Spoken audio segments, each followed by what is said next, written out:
So one of my favorite sayings is begin with the end in mind. Now, I know it from Stephen A. Covey, rest in peace.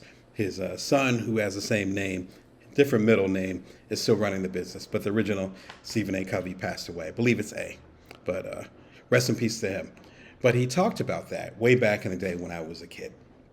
If you begin with the end in mind, then that means you already have a vision, number one, of where you want to be.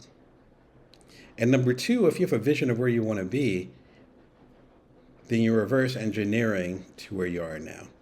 You're going from, instead of A to B, you're going from B to A. And for some reason with our brain, I don't know. I love science. I love neuroscience. I have a lot of neuroscience friends, people who study that. I don't know. Maybe you guys know. You can jump into the comments.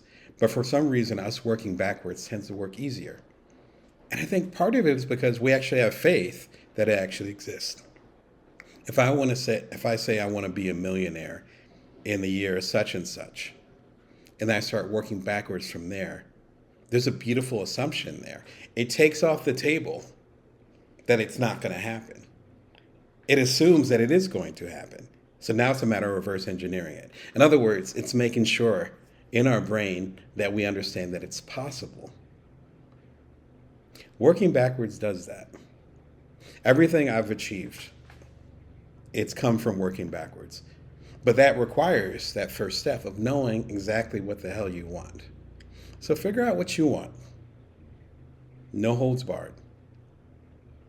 Then put a deadline on it. Put a lead on it. Say 5 years, say 10 years. And then work backwards from there. You might be amazed at the results.